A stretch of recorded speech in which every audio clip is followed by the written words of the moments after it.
Hello everyone, welcome back to the Terrific Tigers YouTube channel. This video is going to serve as your ultimate guide to the riding arena on Star Stable from a realistic dressage perspective. Now here at Terrific Tigers, we have done our best to combine your traditional Star Stable dressage with realistic dressage. In real life dressage, accuracy of shapes and where you're going in the arena is extremely important. And this is also very important for Star Stable Dressage to make sure that lines are even. So we've gone and we've applied real life dressage measurements to this riding arena. In real life, as you can see from this picture, the dressage arena is standardly 20 meters by 60 meters. If you're having difficulty remembering where letters are in the arena, and these letters in this riding arena on Star Stable are accurate to real life. The main letters are displayed on the outside of the walls. And if you're having difficulty remembering where these letters are, you can use this simple rhyme. A, fat, bay, mare, can, hardly, ever, kick. This corresponds with the order of the letters around the arena. Next, we're going to discuss quadrants and quadrant lines. Quadrant lines are the lines that run down the arena lengthwise from A to C. These lines are the dark wavy lines, as you can see here. I am riding on one. The space in between the quadrant lines we refer to as quadrants. These are our main quadrants. Now in this arena, 9 quadrants exist. This is actually the reason why, mathematically, most dressage clubs will use table spacing. The quadrant with the table is very convenient to cut off since the table is blocking the corner anyways. So if we cut off this 9th quadrant, we are left with 8. This is an even number. So when lines split, they both have to ride across 4 quadrants rather than one line having to ride across 5 and one across 4. If you use table spacing, you will find your splits and merges will work much better. Another slight adjustment that you can make when riding in the semi-realistic style of dressage, in this particular riding arena, in order to make things even, unfortunately the midline or the center line running from A to C is not exactly accurate. If you ride directly to A or C, you are not riding in the exact center of the arena when you are using table spacing. Instead, if you ride on the 4th quadrant line, which we call the center line, you will be riding in the exact center. This may seem like a very slight adjustment, but using this center line will improve splits and merges, even if only a little bit. It also helps to reorient your line straight if your line is riding on this line. If you're doing any types of complicated sets, then the line will know that they need to adjust back onto this center line and they will be straight.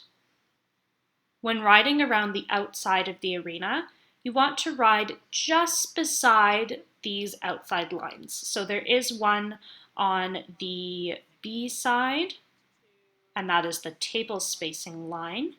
And on the E side, there is one as well.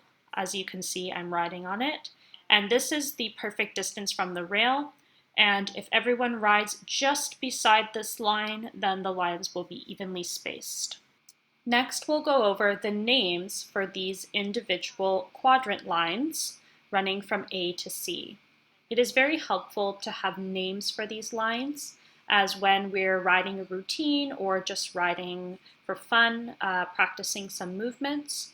If I wanted my riders to turn at a specific spot or stop at a specific spot, or form shapes to a specific spot, these line names really help so everyone is on the same page as to where they're going. The first line that we have already discussed is the center line, and this is the fourth quadrant line from E. The lines that hug the center line, so this will be the third quadrant line from E, or the fifth quadrant line from E, these are called wide tier lines.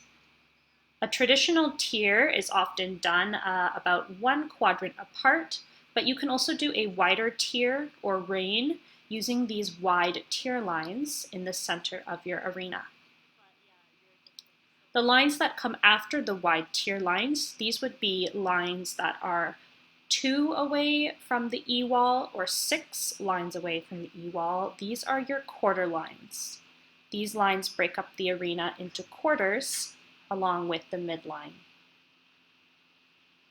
And the last set of lines would be 1 line away from the E wall or 7 lines away from the E wall. We call these 8th lines. These lines represent breaking the arena into 8 from the wall. Now that we have discussed quadrant lines, the dark wavy lines running from A to C, we are going to talk about dotted lines. Dotted lines are much more difficult to see, but they are lines that are running from E to B. There is one dotted line that runs directly from E to B. Luckily, this is the correct center of the arena, riding this way. So this is a good line to orient your line of riders on if they are cutting mid towards E or B. This would be the cut midline this way. Besides the line that runs directly from E to B, on either side of this line, there are 5 dotted lines. This means that there are 11 dotted lines in total running across the arena.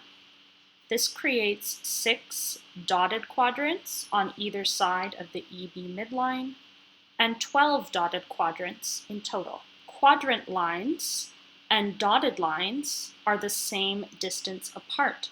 So the distance between 2 quadrant lines and the distance between 2 dotted lines is the exact same, and I'm going to show that to you now.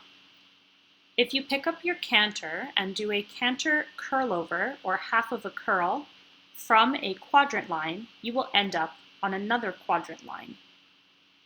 If you do the same thing with dotted lines, you are cantering and you do a canter curl over from one dotted line, you will end up on another dotted line.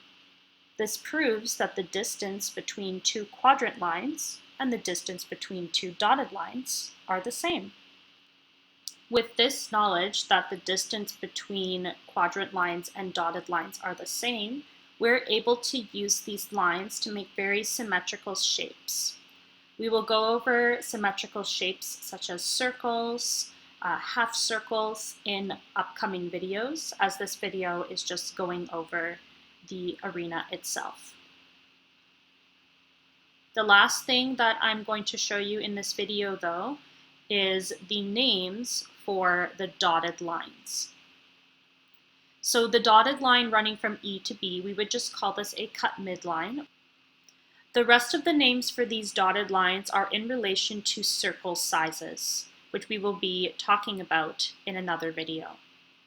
The dotted lines that are 1 away from the EB midline are called 5 lines, or 5 meter lines. The lines that are 2 dotted lines away from the EB dotted line are called 10 lines. Lines that are 3 away from the EB dotted line are called 15 line. Lines that are 4 away from the EB dotted midline are called 20 lines. The last set of lines, lines that are 5 away from the EB dotted midline or 1 away from the wall, we refer to these as the outer dotted lines.